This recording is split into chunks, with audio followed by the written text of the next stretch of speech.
I just recently reminded myself about a certain aspect when it comes to XCN, even though nothing I say is financial advice, and even though I'm not telling anyone to do anything. Now, what is that, right? The other day, or should I say even not that long ago, but I'm just saying, figuratively speaking, Onyx made a post on X, and they were reminding, basically, the way you take a look at it, they were just basically saying the testnet is ongoing when it comes to Goliath, which is their layer one blockchain. But I'm saying, when I saw that post right there, I sent it to my friend, and my friend who's actually holding XCN, he told me that, oh, really? They're still caring about that?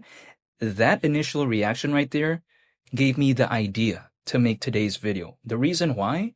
It's because I felt like even my friend, right, who's holding XCN, even though I'm not telling anyone to do anything, but that is just his specific situation, even he kind of forgot about the idea of Onyx and its layer one blockchain. You know what I mean? That's kind of pretty, I think, fascinating for me to see because I think it kind of showcases that even though this on paper seemed like a big deal, let's say back in, if we take a look at it, which seems like quite a while back ago, but it's not even really that far long ago, back in January, when XCN had a market cap of around 1 billion, at that point, this would have seemed like a pretty interesting thing. But then as of right now, a lot of people kind of forgot about it because, the market cap is what, around 200 million currently, right? So again, it's easy, I think, sometimes to kind of forget about the fundamentals of a project if it's not doing the best, but I just haven't forgotten about it because I remember that feeling. You know what I mean? When it comes to XCN back in January, or even just not that long ago. Like, let's say we take a look at back in July. That's not even like 6 months ago. It's kind of close, but I'm saying back in July, even, right? The market cap was nearly 700 million. Like, imagine if the kind of notoriety of Goliath as a layer one blockchain was pretty popular back then. It'd be a completely different case. So just, I haven't forgotten about that. The way you take a look at it is this. Like, imagine, right? Tom Brady, he's retired. But then maybe in like 10 years' time or 15 years' time, I don't know if some of my friends out there would really kind of take a look back at his accomplishments or something like that. But actually, in the grand scheme of things, of course, it's pretty amazing what he's accomplished. But I'm just saying, when it comes to Onyx, it may not look the best as of right now because it seems like it's somewhat quote unquote retired because the altcoin space isn't doing the best. But at the same time, I just haven't forgotten about, like, let's say back in July or even back in January of this year. Because unlike, let's say, Tom Brady, who's basically retired, the altcoin space sometimes doesn't necessarily quote unquote retire, right? The way you take a look at it. Depending on the project though, but I'm just saying in some cases, I don't see that to be the case. Like for instance, did it seem like XCN was retired, quote unquote, back in 2024? I mean, yeah. Take a look at the market cap back then. It was like, what, below 40 million? You know what I mean? So the way you take a look at it, or should I say at one point, but I'm just saying, as of right now, even, right? That point not too long ago, back in 2024, was around 5 times lower than right now. Because sometimes it may seem like a project just randomly stopped doing its thing, but if there's an altcoin season, sometimes hypothetically things could be a little bit different. But who knows, only time will tell. Like for instance, again, sometimes being retired, that's kind of it. But then sometimes in the altcoin space, when it kind of does nothing, sometimes it could be different. It could change, right? That's just the way to take a look at it, maybe. I'm just saying hypothetically. Now, when it comes to XCN, I get it. 25 cents, it's around 44 and a half times lower than that currently. And the way to take a look at it is that, okay, I'm totally aware of that, but if I actually did not mind dollar cost averaging back in 2024, am I gonna suddenly mind now? Let's keep in mind, when I was first holding XCN, right? What could I really look back into? What it did back in 2022? You know what I mean? Like, I got into XCN, kind of near the end of 2024.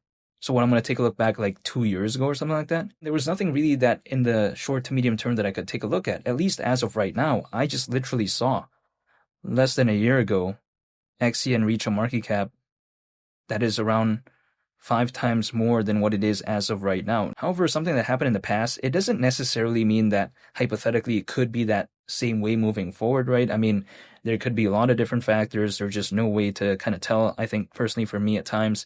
So then the thing is, when it comes to XCN, even despite all that, at least I saw what it did even without altcoin season. So I'm just still staying patient. And the way you take a look at it is this, right? If we take a look at this payments in global trade and finance space, XCN as of right now is pretty much in the number 5 position in terms of popularity. Not too long ago it was number 4, but as of right now, it's went down a spot actually, I think to number 5. Now what is number 4 as of right now? I think arguably it's something like ZBCN, or should I say ZEBIC, because even though XCN historically has been able to actually do more than something like ZBCN, at least in the past year. What did XCN reach in terms of market cap? Around $1 billion, right? ZBCN actually reached around 500 million. So XCN around double that. But then because XCN's pullback has been a lot more drastic than something like ZBCN, ZBCN is holding up a lot better. Now it's become number 4. However, is being number 5 instead of number 4 really that bad in the grand scheme of things? I don't know about that. It's kind of like tomato, you know? It's not like XCN is now the 7th or 8th position within this space. And even if that was the case, like we're not even talking about how there's 20 or 30 major competitors. So it's not even that many to begin with in the space of payments and global trade finance. Not to mention, XCN supposedly has more holders than ZBCN, but the thing is, ZBCN actually has Circle, which is the creator of USDC, and they supposedly hold a significant amount of ZBCN, so maybe, who knows, that could be a contributing factor. But the thing is, it's not like ZBCN has a way bigger market cap than something like XCN. I mean, ZBCN, the current market cap is around 300 million. XCN is around 200 million.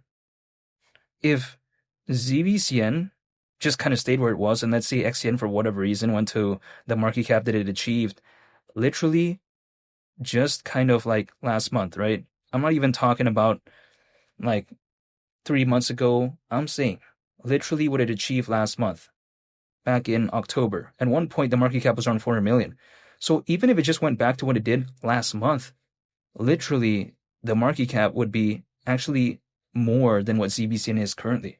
So it's not like it lost out by that much when it comes to ZBCN. But either way, even if, let's say, hypothetically, for whatever reason, XCN keeps maintaining that 5th position within the space of payments and global trade and finance, which number 3 arguably is something like XDC, which I don't think it's going to overtake, by the way. I don't think like XCN could do that, but I'm just saying. Number 2, of course, we have something like Stellar, or should I say XLM, but I'm just saying, even if it just stays in that 5th position, which who knows, I mean, only time will tell. Like at the idea of hypothetically 25 cents, the market cap at that point, considering current circulating supply, would be around 9 billion. For arguably, again, a top 5 project within the payments and global trade and finance space, if let's say there was hypothetically maybe even an altcoin season, is that such a tough task to achieve? I don't know about that, but I'm not saying I would be surprised. That's just the way to take a look at it. And I am still staying patient, I am holding, and that's pretty much about it. Now, I'm not telling anyone to do anything, but personally, I am dollar cost averaging 12 times a year, so that's basically once a month, and that's pretty much about it. I'm not telling anyone to do anything, but yeah, I'm just not trying to find the perfect time. That's not what I'm going to do. I am unable to do so, so I'm just going to dollar cost average once a month, even though I'm not telling anyone to do anything. And yeah, that's pretty much about it. And I want to say thank you for watching. I hope you all have a nice day. It's Mali the Captain, and I'll catch you all on the next one. I'm out. Peace. Bye.